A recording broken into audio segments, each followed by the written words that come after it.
learners. The topic for today's discussion is the novel Crime and Punishment, written by Fyodor Dostoevsky. Earlier, we've already looked at the summary of the novel, we've looked at how important names are in the novel, we've looked at how important the title and the structure is in the novel, we've also looked at the different characters in the novel.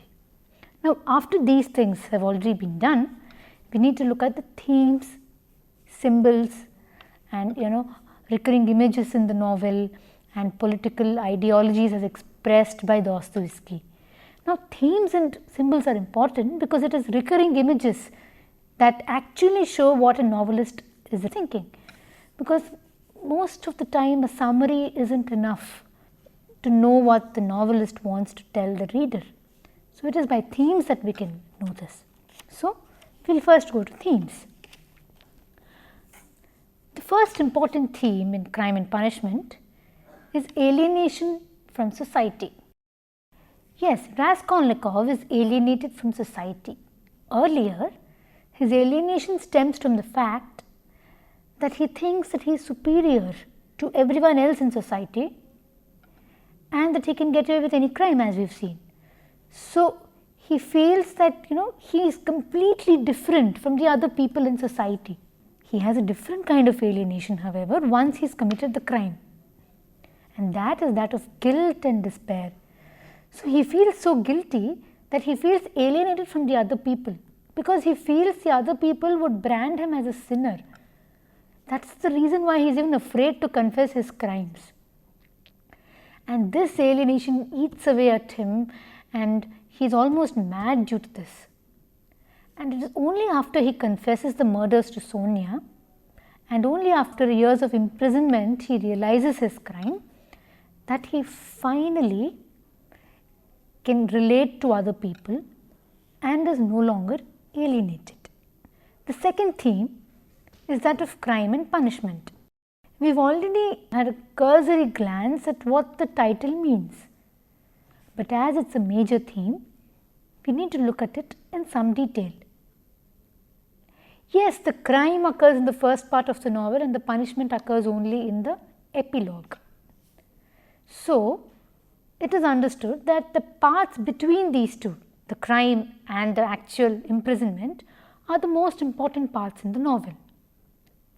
The focus of these parts is the exploration of the mind of a criminal.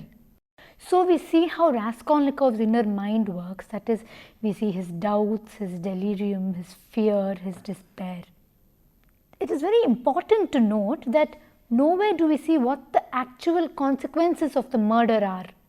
That is, we nowhere learn what happens to, let us say, the pawnbroker's house, or what other people think of the murder, or whether people who think that the pawnbroker were better off dead now actually think so. So, because none of this is mentioned, we are forced to think that the only purpose of the crime is to serve as a catalyst for Raskolnikov to confront his despair and his guilt. Now, it is possible to say that by devoting very few pages to the imprisonment, that is, that happens only in the epilogue, we can say that Dostoevsky wants to convey that it is not actual punishment that is scary, but the anxiety of waiting for punishment. This was actually experienced first hand by Dostoevsky, because when he was imprisoned on charges of illegally selling pamphlets, at the last moment he was told that his death sentence was not to be carried out. So, he was anxious about being hanged. Therefore, this sentiment comes through in the fear of Raskolnikov. In the novel, the magistrate Porfiry Petrovich observes that a guilty criminal will eventually confess to the murders. So, he plays mind games with Raskolnikov so that Raskolnikov ultimately confesses to the crime. So, all these different implications of crime and punishment can be seen in the novel.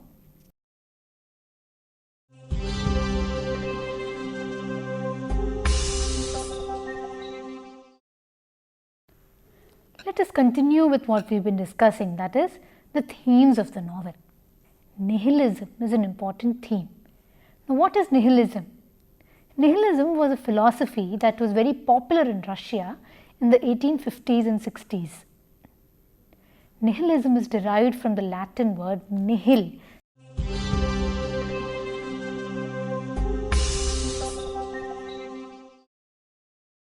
We will now discuss in little detail about utilitarianism.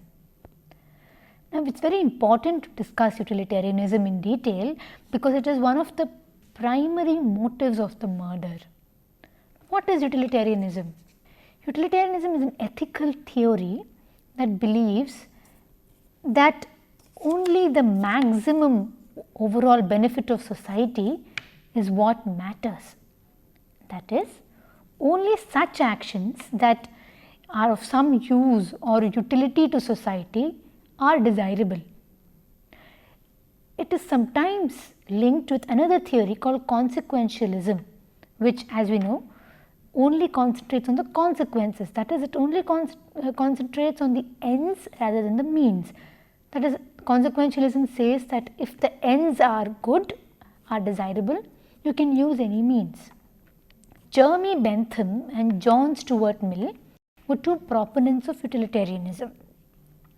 Now, this theory believes that anything that is not useful to society should not be undertaken. Now, this might sound very good in theory, but it does not really work in practice because, well, you cannot rate anything in terms of how useful it is. Let us, for instance, take art. One cannot say that art is not useful because it directly does not help society. That is, it is of no materialistic use to society. So, one cannot rate works of art on this basis. In fact, the aesthetic movement, which had as its motto arts for art's sake, is a reaction against utilitarianism. Now, this is all fine, but utilitarianism is very dangerous when it is applied to human beings. Because human life is sacred, irrespective of how many people think so. That is, if 100 people think that one person should be killed, that does not mean that that person must be actually killed.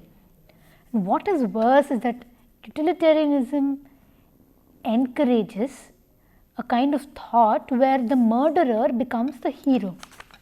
So, there are all these kind of problems. So, these are highlighted in Crime and Punishment.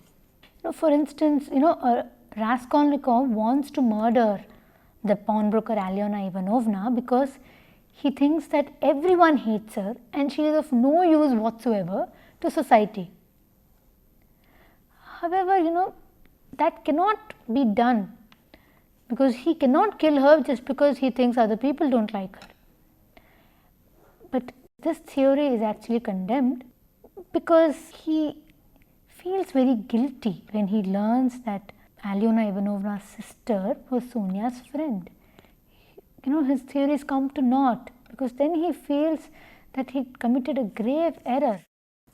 Also, he cannot say that Alyona Ivanovna is completely useless because she is a pawnbroker and some people would be deriving some benefit out of borrowing some money out of her.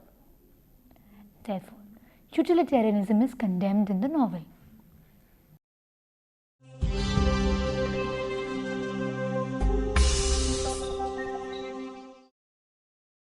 Now, let us look at another important concept, that is the idea of the Superman. The idea of Superman is one of the main reasons again why Raskolnikov commits the murder. Now, what is the idea of the Superman? What is the Superman?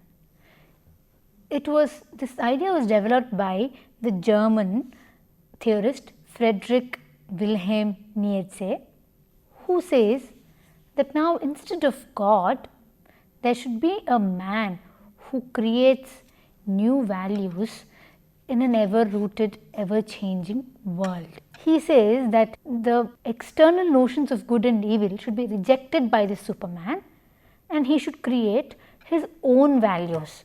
So, he says that this is a parallel extension of God, it is a parallel for God, and Nietzsche insists that the Superman is in fact better than God. But there is a danger lurking there, which is very clear, that the Superman can become a megalomaniac.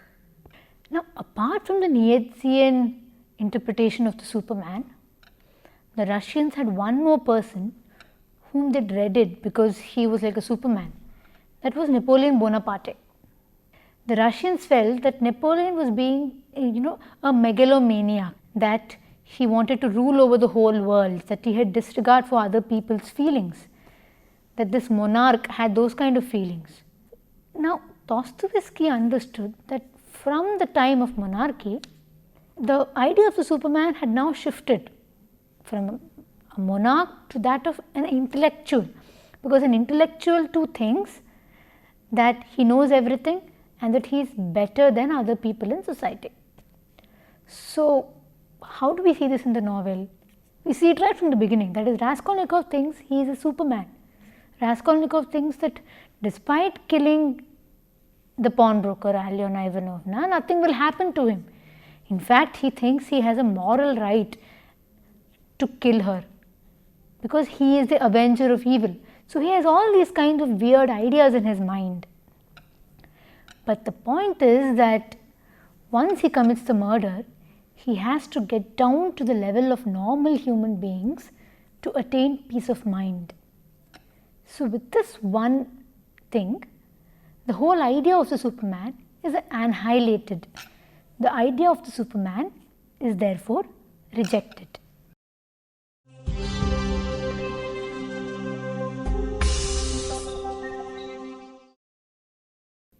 Let us now look at the symbols in the novel. The most important symbol in the novel is that of the city.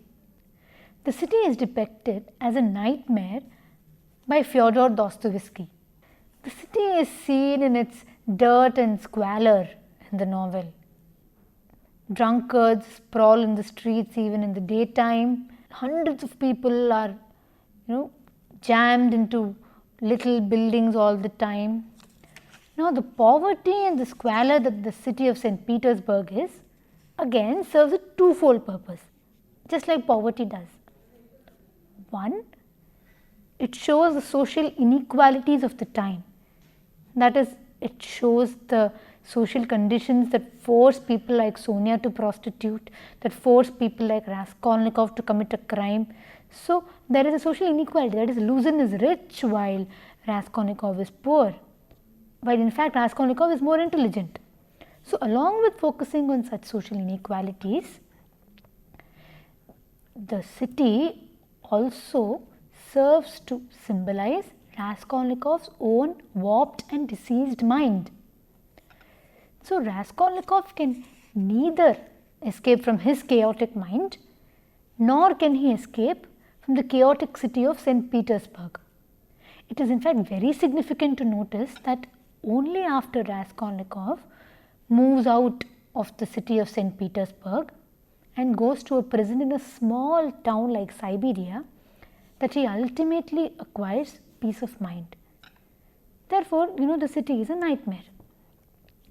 The next symbol is that of the cross. Sonia gives Raskolnikov a cross when he goes to her just before he confesses to the murder. The cross has always been a symbol of Christian redemption and resurrection. So, the act of giving a cross by Sonia indicates her willingness to put Raskolnikov on the path of redemption, and this ultimately works as well. The next symbol is that of dreams. Now, Raskolnikov has many dreams in the course of the novel, and there are two very significant dreams. One occurs just before he commits the murder, and that is an incident actually that he had witnessed when he was a child. And that incident was a mare being whipped by several people. Now, in his dream, along with the mare being whipped by all these people, he also sees a young boy trying to help the mare and his father pulling him away. So, this is a very brutal and violent dream. So, this indicates how cruel the very act of the murder that Raskolnikov is able to commit is. And this cruelty of the act and this brutality of the act is evident to Raskolnikov's subconscious mind. But Raskolnikov does not accept this. The second dream occurs when Raskolnikov is in prison, ill. The dream is of a virus that has engulfed the entire country. And this virus makes people think that they are the sole possessors of truth.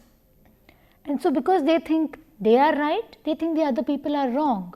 So this leads to bloodshed and finally everyone is killed. Now, this dream is an indication of the new political and intellectual ideas. Now, Dostoevsky seems to suggest that all these ideas will make people think that they are superior to everyone else, and so the whole society will be annihilated. The color yellow is also symbolic in the novel. Sonia has a yellow ticket to practice prostitution. So this yellow ticket is indicative of her depression, of her despair, and of the very desperation that she encounters and experiences. The walls of Raskolnikov's garret are yellow, and this indicates his sickly and criminal mind. The walls of the pawnbroker's house is also yellow, and this indicates the crime that is about to happen.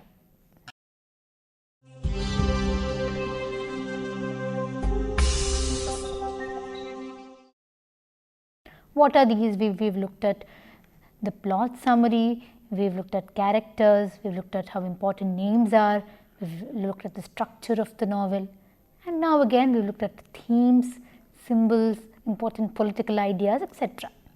We now need to look at how crime and punishment is important in the current era. And Crime and Punishment has been translated into several languages now. It is still in print. So what is the reason for the popularity of this novel that was written more than 150 years ago? It is because of certain themes. Now, first of all, the theme of alienation. Alienation, as all of us know, is an issue that people grapple with even today. In fact, one might say that the modern man is more alienated than his counterparts, let's say a century ago. Now, why is this alienation happening? One of the reasons is because of globalization. Now, what does globalization mean? That everyone has jobs and everyone is busy, and therefore one person cannot connect with the other person. When every man is an island, these words are very significant today. So, there are neighbors who exist. I mean, you see people living in houses next to each other, and no one knows that, let's say, a crime has been committed next door or a robbery has been committed next door, or if a person goes on the road, if there's an accident, no one stops to help the person. So there's this kind of alienation that's happening. Another reason for alienation is migration. That's very common these days. What is migration? When people of one country go to another country, and this is mostly done for financial reasons. And there is alienation that is experienced here because the person is unable to find anyone of his own home country to relate to. So there's again alienation. So there's alienation at all these levels. Another problem today is that people now have a bloated sense of self-worth. Now, why is this happening? This is happening because it is becoming increasingly easier for people to become famous. Now, why is this? There are different channels of becoming famous. Earlier people became famous because they had done something useful to society, And the means of entertainment were limited. That is, people who were movie stars were famous, but there were very few movie stars. But today, with so much media and so much publicity, people can become famous in an instant. Television has numerous shows like reality shows, and there are other kind of shows that make people popular. For instance, today there's a term called a reality TV star. So almost every person can aim to become famous. And because these people don't really do anything worthwhile to become famous, they have a bloated sense of self-ego. They think they are famous, they see their photographs in newspapers, they see their interviews being published and think they are famous. So this leads to a bloated sense of self-ego. They think they are very important. And so they don't care for other people's feelings. It is becoming increasingly common to see reports in the newspapers where even minor celebrities flaunt an attitude that says they don't care for anyone in society. They are very irresponsible, they are very callous. So the combination of these two elements, that is alienation and a bloated sense of self-worth, is indeed very dangerous, because on the one hand, this person, people are alienated, that is, they cannot relate to anyone in society, they are lonely. But on the other hand, they feel that they are famous. So this oxymoron kind of quality that is existent now is, as we said, very dangerous. And these are the same kind of problems that are depicted in Crime and Punishment. So reading this will actually give an idea of how people dealt with these problems. The solution too is given in the novel. What is the solution now? The novel suggests that love for one's fellow beings and love of God will help people deal with their emotional issues. So, if modern man realizes that everyone around him are in fact his brothers and sisters, that is, they all belong to the same family, he will no longer feel alienated. He will no longer feel lonely, because he will feel that all these people are there to help him, they are all his friends, they are all his family. And along with this, very importantly, if one believes in God, it helps matters. Why? What is God? God is a force, a more powerful force than oneself.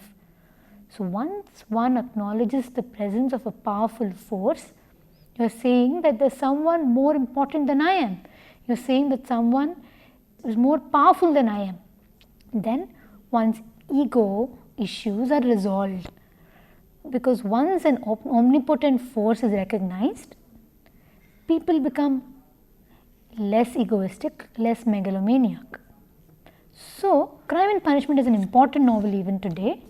It needs to be studied, it needs to be analyzed, so that we can use it in today's society. So, not just the story but also the themes of the novel are important to the modern reader. Thank you.